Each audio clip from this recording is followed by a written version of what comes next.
A Town Square media station serving all of South Jersey. This is 97.3 ESPN, home of the Philadelphia Eagles. They've got 'em! WENJ HD Millville, Atlantic City. This is Game Night with Josh Hennig on 97.3 ESPN and the free mobile app. Now, live from the Matt Black Kia Studios. What a move! Here's Josh Hennig. Thursday edition of Game Night on 97.3 ESPN, the 97.3 ESPN mobile app. Of course, we are live as always on YouTube and Twitter at 973 ESPN.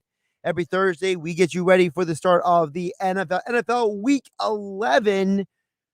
A lot of games going to be decided this weekend. Plus, don't forget, fantasy football in play. A lot of people getting ready for their postseason in a couple of weeks. So Andy McNamara from Sportsnet will join us again coming up at 6:20 p.m. to get more into the NFL slate. Also, we will give you the latest on the Eagles and another leg in the Ben Simmons fiasco is upon us. So we will get to all that today on the show. You can always join the conversation at 609-403-0973 is the text board. You can DM into the show through the 973 ESPN mobile app. It's free thanks to First Bank of Seattle City. As I mentioned, you can see us live on YouTube and Twitter at 973 ESPN. Let's get the basic stuff out of the way. So the Eagles' latest injury reports for the game this Sunday. The Eagles don't really have anybody to speak of that's a problem. Obviously, we're going to be monitoring the Dallas Goedert situation as we get closer to the official announcements tomorrow. He's still listed with a concussion, but he was a limited participant at practice today. Nobody missed practice today. So you're in a situation where it looks like, aside from Goddard, almost everyone is good to go. It's a completely different story for the Saints. The Saints, both of their starting tackles, Ryan Ramczyk and Teron Armstead, are both not practicing for 2 straight days now. Alvin Kamara not practicing for 2 straight days. So it's starting to look more and more like this Saints team that's coming to Philadelphia is going to be shorthanded. That is great news for the Eagles because I understand that people are looking at this game and saying, well, they have Trevor Siemian as quarterback. Well, they have a great run defense. I don't know how the Eagles can win this game. And I can tell you how they can win the game. To me, and I'll give you more details tomorrow on the show, but to me, this is a very simple equation.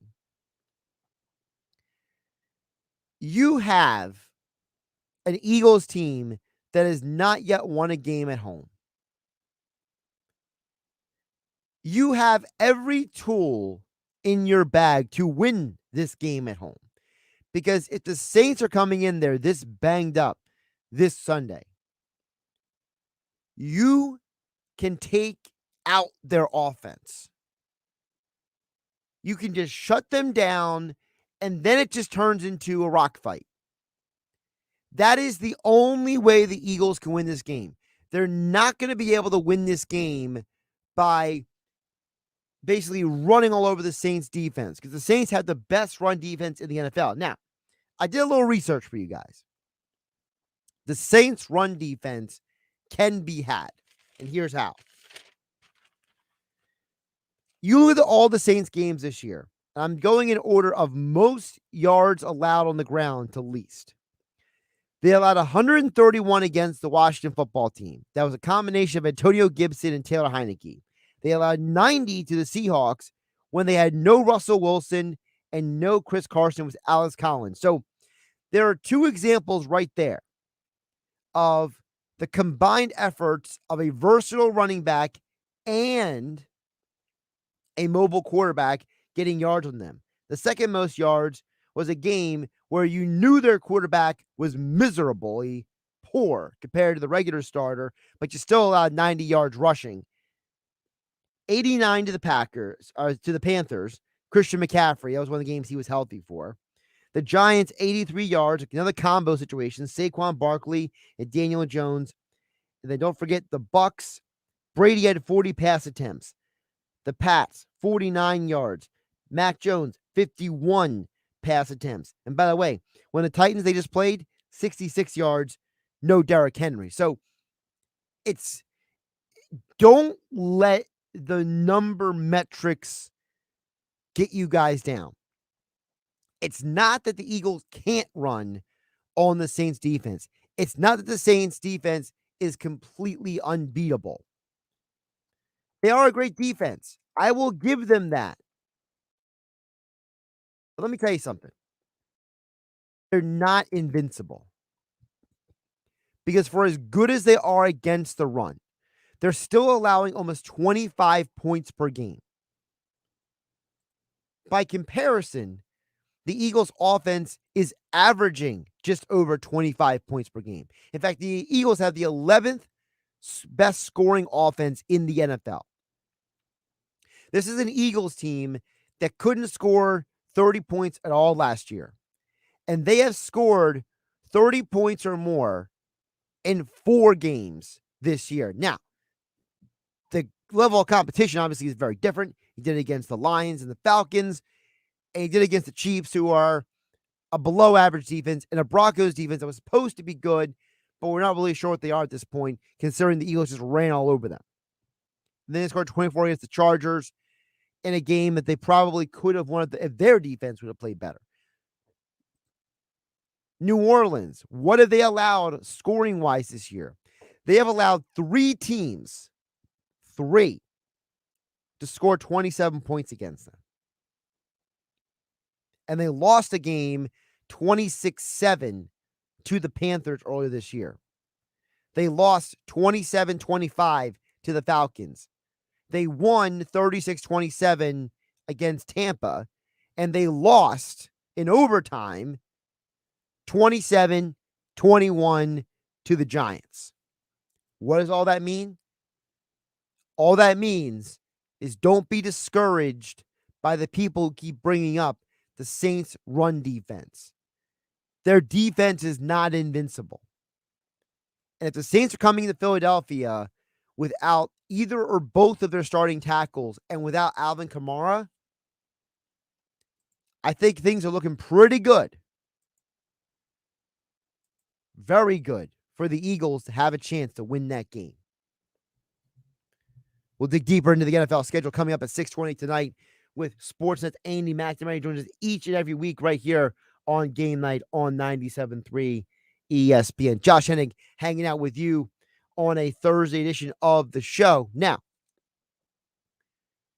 we have to get to the other news of the day. And when I first saw this headline floating around, I kind of just dismissed it. But then it started picking up traction because people started, for lack of a better term, making a big deal about it. So I'm going to read for you the specifics of the Athletic report. I'm not going to give you the whole article because, one, it's a lot of information that many of you already know. It's a lot of information that is kind of just a repeat of other stories. The real specific thing that people are focusing in on this Athletic article from Sam Amick is the part where he talks about the Sixers' interest in other players. Now, according to the report, Ben Simmons has not been traded in part because the Sixers have a list of players they're willing to trade him for. Now, according to the report, there's a list of 30 players headlined by Damian Lillard, James Harden, and Bradley Beal. Now, obviously, none of those 3 guys are currently available, and none of those 3 guys have given any inclination they want to be traded or they don't want to be where they're at. Now, the article goes on to say that the Sixers expect of the 30 players on this list, those who have not been named, 5 to 10 of them could become available in the next year or 2.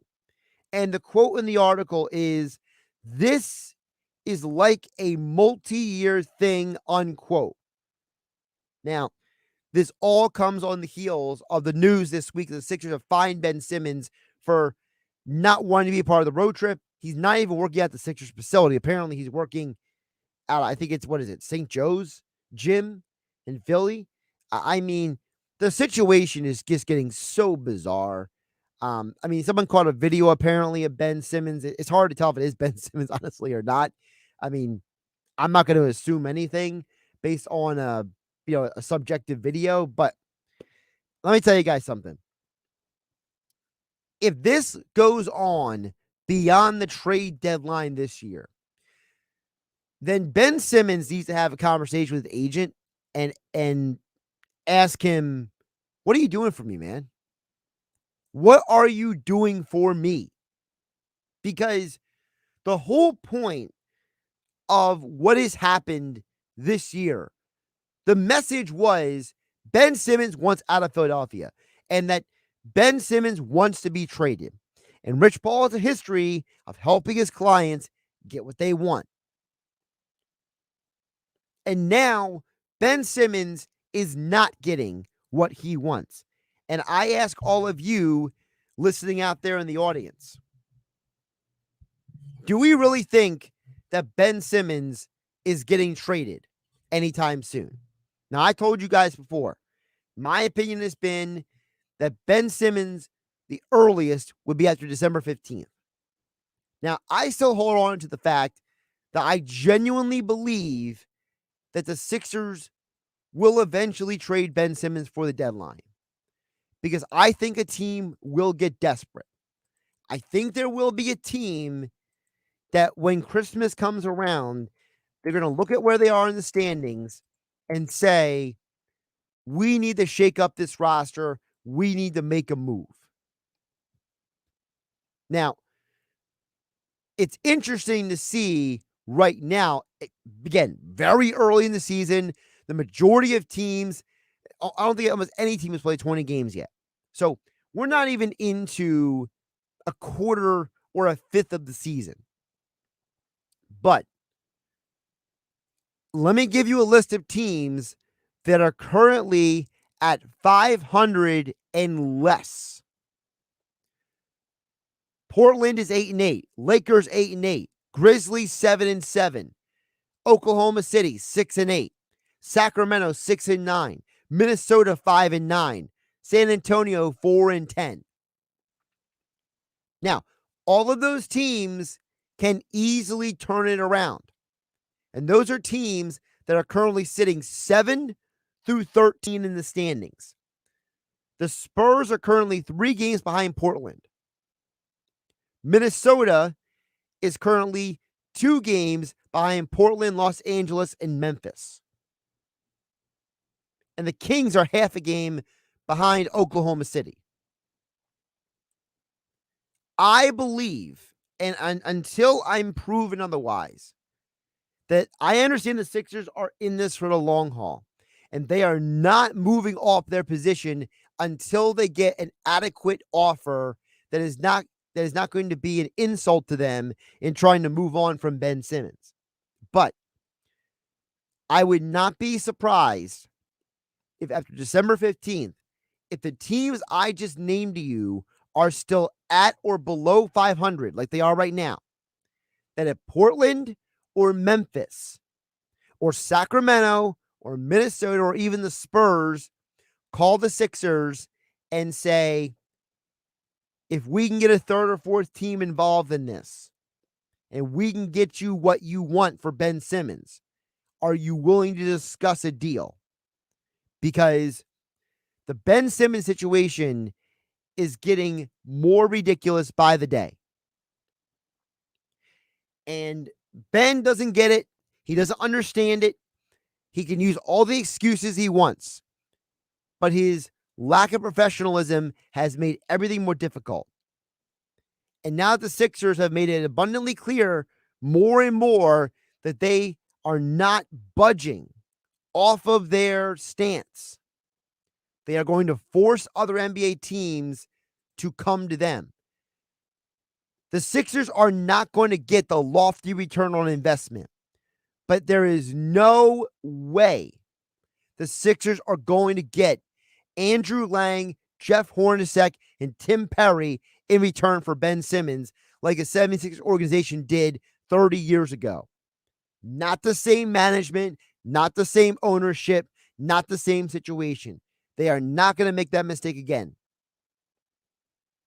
Josh Hennig here on Game Night on 97.3 ESPN FM, the 97.3 ESPN mobile app. It's free. Thanks to First Bank of Seattle City. Of course, the show being brought to you by my friends over at FanDuel Sportsbook at Bally's Hotel Casino in Atlantic City. Bet all the action in style this season.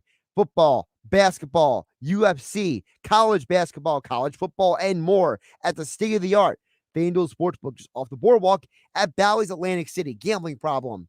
Call 1-800-GAMBLER. We will dig deeper into the NFL coming up on the other side with Andy McNamara from Sportsnet here on 97.3 ESPN FM, the 97.3 ESPN mobile app. We are live on YouTube and Twitter at 973 ESPN.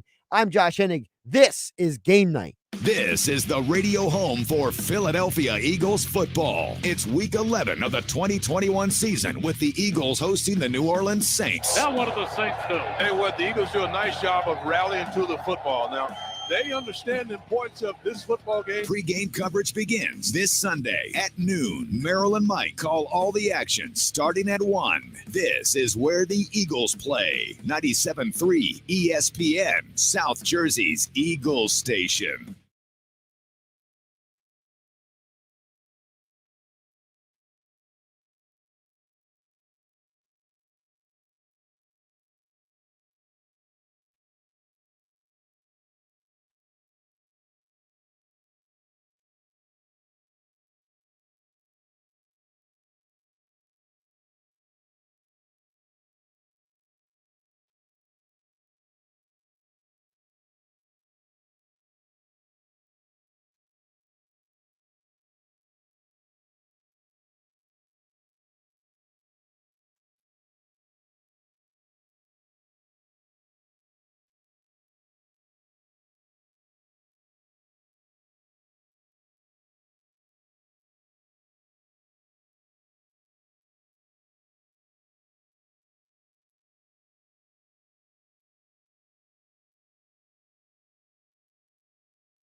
Pete from Chicky and Pete's, hoping you are safe and well. Here's something new. Home gating. Yes, home gating. Tailgate at your own home with your neighbors and enjoy Chicky and Pete's foods on game day. Order Chicky and Pete's Takeout Catering right now and be the MVP hit of your home gating event this weekend. You're listening to Game Night with Josh Hennig on 97.3 ESPN and the free mobile app.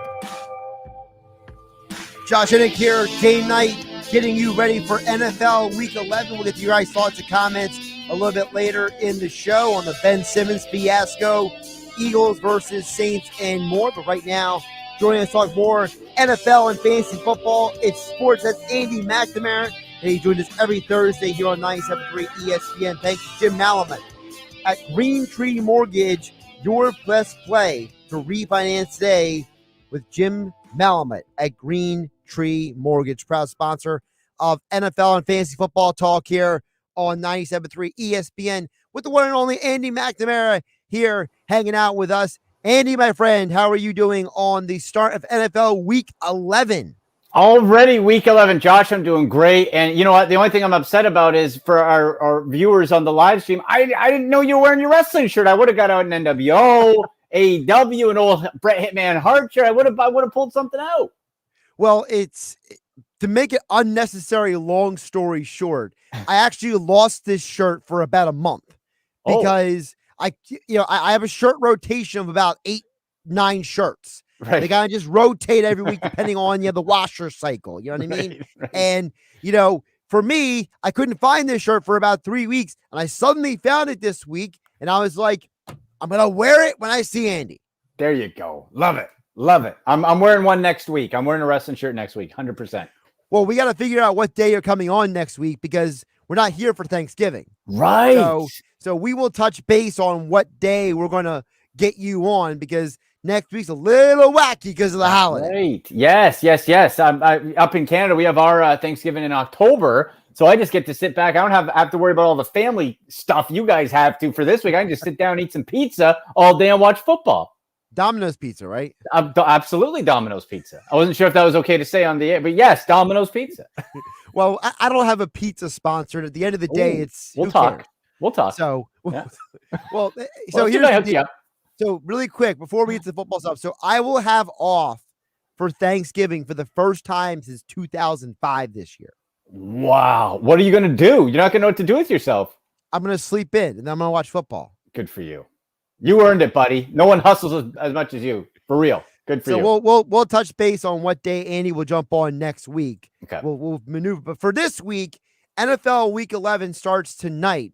And I got to tell you, if I am somebody with a fantasy football team, tonight feels like kind of like last week. If you're desperate and you have to play somebody, there's a couple guys you can run with tonight. But man, Andy, I am not leaning on tonight for anything if I'm somebody in fantasy. No, Josh, that's the message I've been trying to get out to the people as well. Like, you're probably going to have to play some people, but you don't want to play those people. What really sucks is Cordell Patterson, if he plays at all, and I don't think he will, he's going to just be so limited. And he's just been borderline fantasy MVP. He's going to win some people to the leagues. And now what you have to do is, because he was sort of the lead back of the running back committee, but also the best receiver, now you're without almost 2 spots on the Falcons. Do we want to rely on Mike Davis and the Gall man, Wayne Gallman? I don't want to do that, Josh. I don't want to. I might have to, but it's really bad. It's sticking just with the Falcons. Now it's Kyle Pitts, but we know Belichick's going to try to limit him. I think a nice play today, maybe a DraftKings spot, maybe a desperation flex, Russell Gage. I think Russell Gage could be a nice play. Now, it's interesting you bring that up because I already have a text coming in from Brian in Ocean City. He wants to know, should he start Stevenson tonight or Barkley on Monday night? I mean, talk about 2 ends of the spectrum. Oh, boy. Yeah, the trouble, at the best of times with a New England backfield, is Belichick and McDaniels. They could always do something weird. But now you have Damian Harris, who's might be coming back. Looks like he might play a little bit, and that's really the worst spot because he's going to take some snaps. Ramondre Stevens was a beast against my poor Browns last week, just a wrecking ball. But does that get taken away? Brandon Bolden's floating around as well. Like, what type of distribution are we going to be looking at? That is the great unknown. And I'd be lying to the listeners and viewers if I said I knew, because none of us know when it comes to that New England backfield. So really, that takes away. Honestly, I think the only two surefire fantasy starts tonight are the tight ends, Hunter Henry for the Pats, and Kyle Pitts for the Falcons. Yeah, and Kyle Pitts even has more value because we know there's no Hayden Hurst for a while either in Atlanta. He's been IR'd. Yep. So that makes Pitts a little more valuable in that matchup. Before I get to a couple other questions, of course, folks can chime in throughout the segment. Questions for Andy or hashtag Ask Andy throughout the week. You can follow Andy on Twitter at AndyMC81. A couple injuries I'm keeping an eye on right now. First of all, I'll start with the team that the Eagles are playing. No McNamara for 2 straight days, but also no tackles. Armstead and Ramczyk have not practiced for 2 straight days. This Saints offense is looking pretty anemic, and if you're a Kamara owner, it's not looking good for you. No, it isn't. So I guess you go back to Mark Ingram, but you just mentioned the 2 tackles as well. We're not loving that. The offense is disgusting. Like, it is such a collapse from what we've been used to for the past, decade plus with New Orleans. Trevor Siemian was throwing, I believe it was, if I'm not mistaken, like 5.8 yards per completion. Folks, if you're not familiar, that's like 2 medium steps. That's not even 2 large steps. You don't even have to jump. That's 2 medium steps forward, and you're throwing the ball as far as an NFL QB, Trevor Siemian. That is terrible for fantasy. Like, where else are we going? Do you want to rely on any wide receiver or tight end? I don't. Like, if Kamara doesn't play, Ingram is the only option, and you really got to set those expectations in RB2 territory, max. Fantasy football and real world football question here for you. Obviously, the Saints have the best run defense in the NFL. The Eagles have been monsters on the ground for weeks now. Miles Sanders is on pace to come back. Not officially yet, but he's on pace to return this week.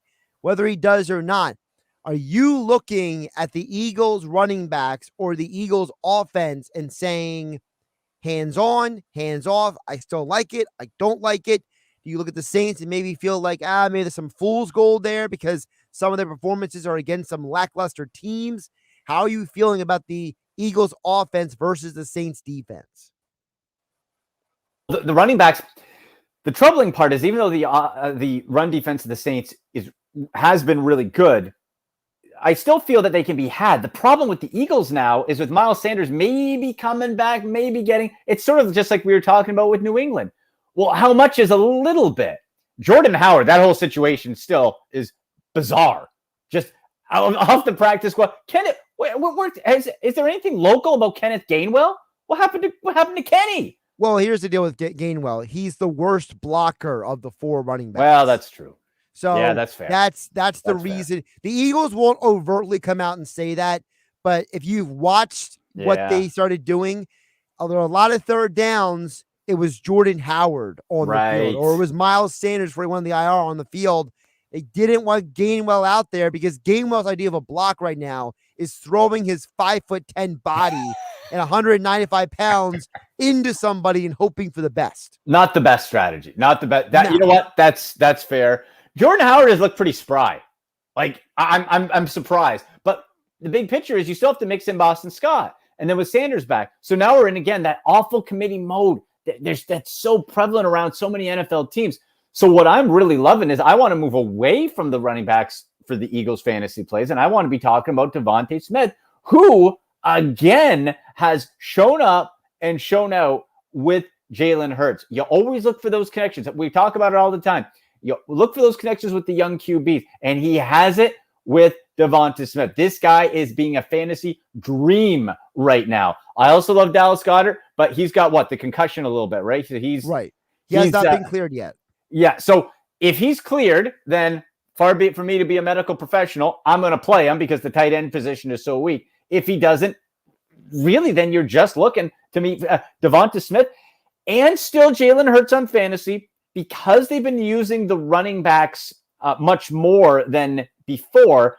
I think we have to drop those expectations where we were getting 24 to 28 fantasy points, maybe to that 19 to 20 mark, which is still serviceable, but not the level that we liked earlier in the year.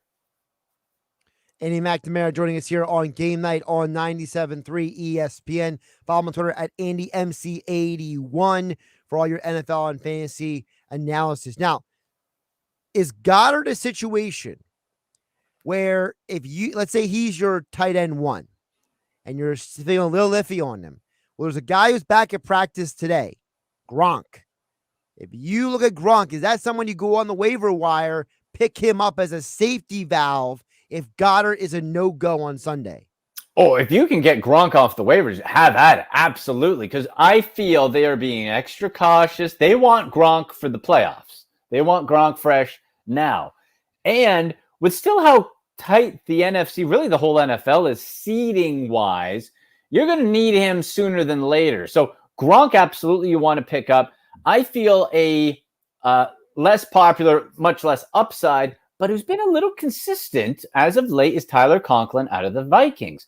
That's a guy you can get still probably in 60 or 70% of most fantasy leagues, who's been getting right around that 10 fantasy point mark as a buy fill-in, as a streamer, as whatever. It's not great, but it's a lot better than you could get from most other spots who are outside of the big ones in the tight end category are just really, really limited. So Conklin is somebody you want to keep an eye. And also Dan Arnold out of Jacksonville.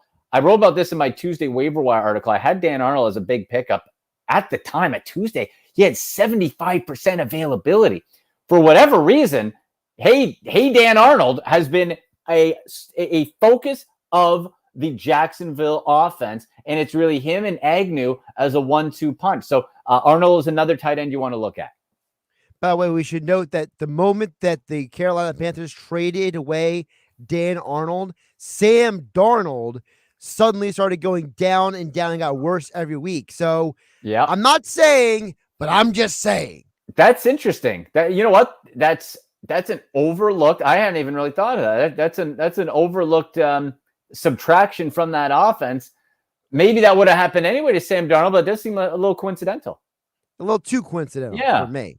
By the way, is the Dolphins-Jets game the worst game of the weekend?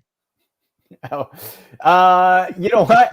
Yes. I'm just looking through the slate real quick to see if there's anything that comes close to it. I mean, first of all, it's Flacco versus Tua. Oh, barf. That's the worst one. There's no doubt. I know some people want to say Browns and Texans, but to me, I'm interested by the Browns game because I want to know, how do they bounce back? Yeah. Oh, exactly. But the Dolphins Jets, there's no star power really of any sort. Like, yeah, you got Flacco coming back. The Dolphins, what a disappointment. That one is just. Oh, wait, did you hear the explanation for why they're starting Flacco? No, because Mike White imploded.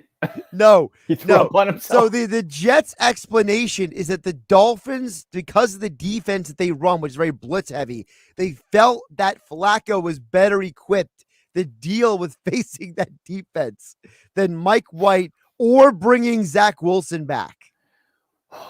That sounds like an L coming up for New York Jets fans. I mean, doesn't it just sound like, hey, Joe, now, first of all, by the way, the Eagles can now get a higher pick out of this because it was a conditional pick if Flacco starts any games for the Jets. Oh, so they're literally handing the Eagles a potential 5th round pick now because they're starting Flacco to take the hits from the Dolphins defense instead of their young quarterbacks. If you're Joe Flacco, aren't you looking around like, this is where my career is? Super Bowl champion Joe Flacco. That's how he has to look at himself in the mirror. Everyone's like, you won a Super Bowl, man. You won a Super Bowl. He has to look and point at himself in the mirror every morning. He's like, you're still good, Joe. Yeah, like this just seems like they're just running him out to get absolutely slaughtered by Miami. But you're giving up that draft pick. Like, either they don't care, or why not just chuck Mike White, who, Josh, am I not mistaken, but did not Mike White before that game say he should have been a first overall pick? Is that one Mike White? I mean, yeah. Mike White is the embodiment of a dude who had one great game and is trying to live off of that game. He's like Matt Flynn and those guys. He's Al Bundy, 4 touchdowns in one game. He's Al Bundy, and that's what he's hanging his hat on for the rest of his life. I mean, he's going to work in a shoe store. Remember Matt Flynn with the Packers? Yeah, what, like 5-6 touchdowns in a game? Made a lot of money. He got that huge contract out of it. And then Russell Wilson beat him out. Right. And then he went away. You know what? Hey, John, we should be so lucky. My next life, I want to be Matt Flynn. Please. Have one pay me millions and then kick me to the curb. That's fine. I'll do something else. Whose career was more miserable after their one shining moment? Was it Matt Flynn or Rob Johnson? Oh, you know what? I think Matt Flynn, because he got like, I don't know, like he had that one game and the lofty, and then you get beat out by Russell Wilson. Russell Wilson beat out Flynn and Charlie Whitehurst. He did. Oh, old clipboard Jesus. That's right. Yes. Oh, now that, you know what? I take it back. I want to be Charlie Whitehurst. That guy, I looked it up. When he retired, he made like 15, 16 million bucks and he played like 4 times. Phenomenal. Right. What a life. Yeah. He's got sweet flow. Him, Flynn, and then Chase Daniel have all made gobbles of money by barely playing football. Yep. Alex Tanney as well. Remember Trash Can Tanney, the YouTube sensation? Yeah. He played less than Whitehurst. He played like legit. Took like in 2 games appeared. I don't even think he ever started. And that guy made almost $10 million over his NFL career. What a life. Throw the football, kids. Pick one up. Yeah, folks, if you're going to raise your kid to play football, let him be either a backup quarterback or a kicker. Yep. Wow. What a nice life. Good for them. I'm jealous. Andy McNamara joining us here on Game Night on 97.3 ESPN at AndyMC81 on Twitter. Let's get back to the actual games here. Let's hit on your Browns real quick. Oh boy. What are you telling people to do right now? Because Baker's beat up. Jarvis just got back to practice, and that was a bad game for everyone last week. I don't even know who's playing running back in Cleveland anymore. So what do you do with the Browns? Well, we're supposed to get tomorrow clarification if Nick Chubb is going to play. Now, remember, he was in COVID protocol. He is vaccinated, so he does have to do that double clear within 24 hours, 2 negatives and no symptoms. So it wasn't said, but I'm assuming he didn't play because he had symptoms. So there hasn't been any clear. They said he's on pace to play, so we should find out. If Nick Chubb is ready to go, you play Nick Chubb and you don't think twice about it. That also puts Dearness Johnson, I feel, in a nice situation back into a flex role on a bye week fill-in. I don't like him as a full lead back overall. He's flashed, of course, but in general, that bit of a change of pace role, much better suited to his skill set. Kareem Hunt, I heard this actually today, is not expected to be back until after the Browns' Week 13 bye. So just keep that in mind as well. But otherwise, with how banged up Baker is, it looks like I think they should go Case Keenum, to be honest. You're playing the Lions. And it's going to be Keenum. Like, you know what? I might replace that other game, that Jets-Dolphins game, if it's Case Keenum versus David Blau. Well, whoa. I mean, it does look like that there's no going to be Jared Goff. They haven't officially ruled him out, but Dan Campbell basically came out and said this week that is not looking good, basically. No. So if you have, but it looks like Baker's going to play, and no matter what, I don't want a part of the Browns wide receivers right now until we get things a little sorted out. It could be a case where they just keep handing off the ball as much as possible, which I think is smart. That's really what Dan Campbell's going to do. Well, the Lions are terrible, but Dan Campbell's throwing it back to like the 50s, where like the forward pass was kind of a cool thing. 200 rushing yards last week combined.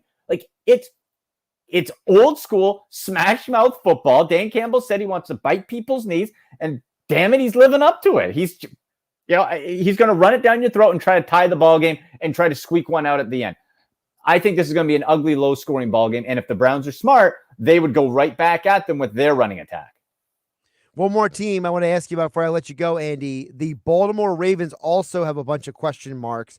Lamar Jackson missed practice, non-COVID illness is what they're calling it. So that could be anything at this point. No Marquise Brown, no Rashad Bateman at practice. So if you look at the Ravens offense, what are you doing here?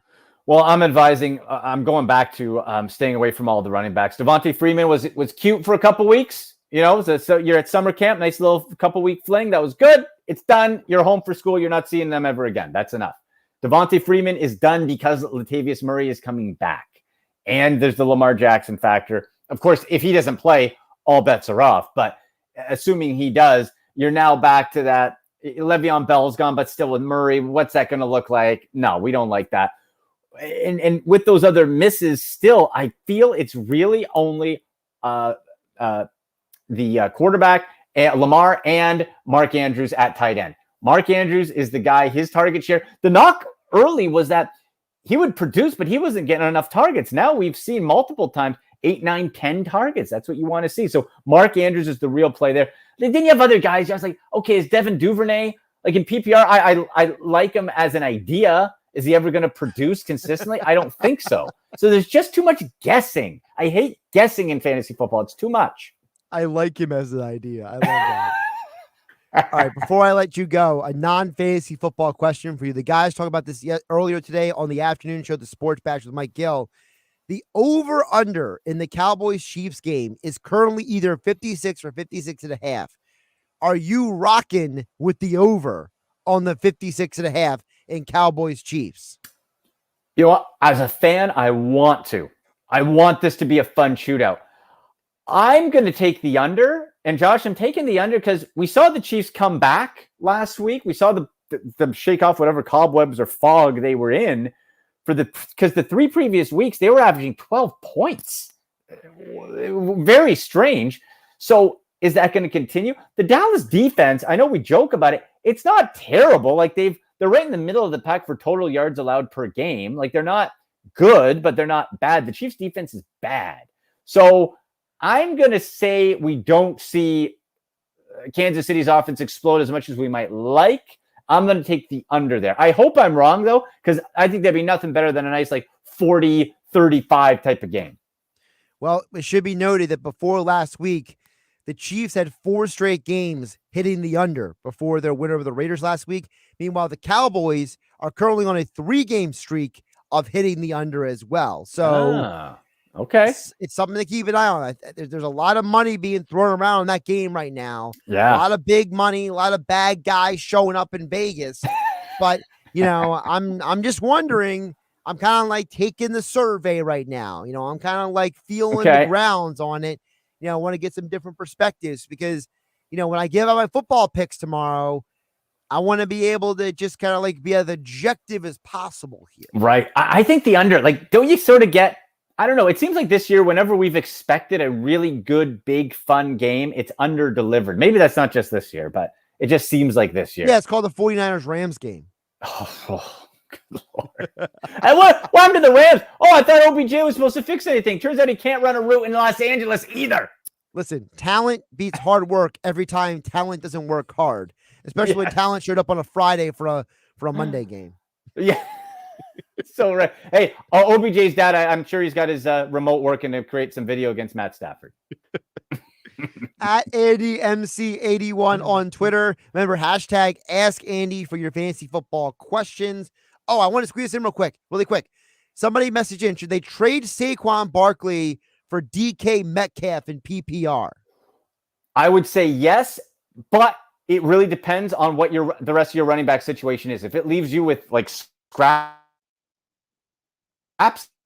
and you're looking, but if you have then yes. Hit me up on Twitter if you want further clarification. I want to know the running back situation, but just at face value, I would say yes, assuming you have that.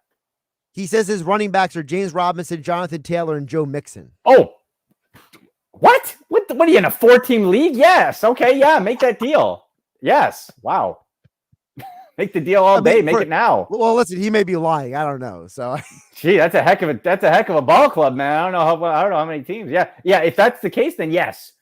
Make that deal for sure. Yeah, that's from Bomber and Galloway. All right, so Bomber, go get it. Go get your ring size. You got that team. You're winning a title. I'll tell you that.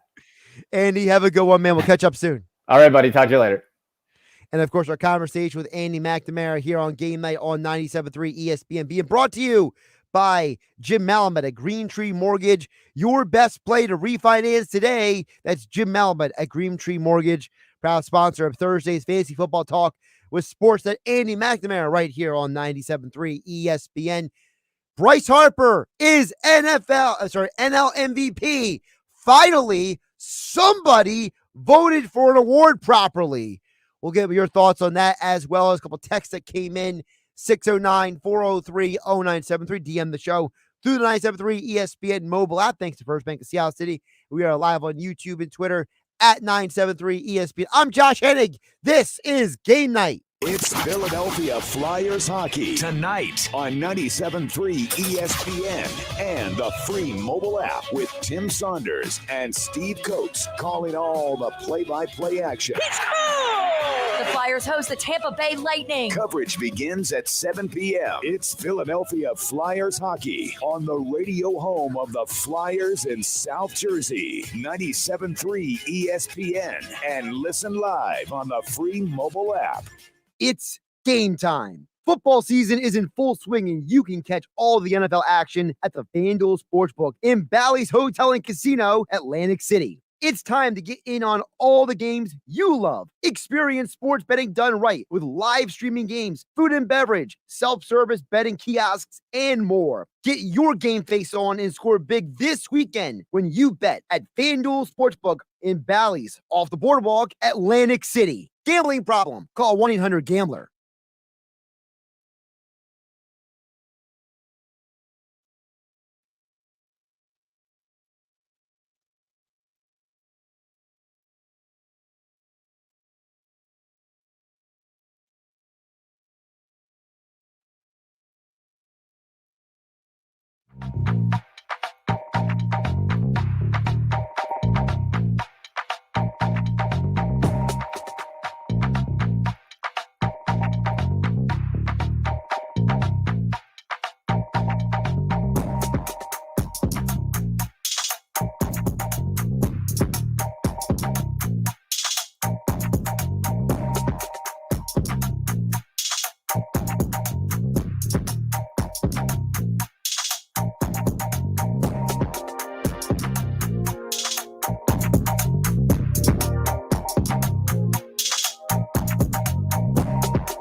The Wall Street Journal recently reported that Americans should expect higher heating bills this winter. According to the Energy Information Administration, nearly half of U.S. households that warm their homes with mainly natural gas can expect to spend an average of 30% more, possibly even more if the winter is colder than average. Take preventative action now by contacting Ambient Comfort Heating and Cooling Professionals. Ambient Comfort will get you a gas furnace that is up to 99% efficient and find all the available offers and rebates. They can also check and clean your system, regardless of who installed it, to make sure it's safe, running at maximum efficiency, and ready for cold weather. Trust Ambient Comfort Heating and Cooling Professionals to keep your family comfortable. Don't be unpleasantly surprised by rising energy costs this season. Go to AmbientComfortNJ.com. That's AmbientComfortNJ.com or call 856-213-6586. Now, more Game Night with Josh Hennig on 97.3 ESPN and the free mobile app. Of course, Game Night been brought to you by FanDuel Sportsbook Inside Bally's Hotel Casino in Atlantic City. Get in on all the action during the football, basketball seasons with the all-new FanDuel Sportsbook Inside Bally's Hotel Casino off the boardwalk, Atlantic City. Gambling problem? Call 1-800-GAMBLER. Yes, Bryce Harper is your NL MVP. A little bit of the world is at least in order after Zach Wheeler was completely robbed of the award for Cy Young yesterday. A couple of messages came in we want to get to before the end of the show because we went along with Andy McNamara. Texture says from Tom from Margate, Josh, do you think the Sixers should wait on the right trade? They should not budge. And as a lawyer, I wonder if there's a code of ethics for sports agents. Baby Ben's agent is, in my opinion, acting unethically by letting and or condoning Ben's breach of his contract. You know, there is a load of verbiage, Tom from Margate, in the collective bargaining agreement. That's why the Sixers have the right to withhold money from him unless they're given specific reason why he's unavailable to perform the duties expected of him as a player.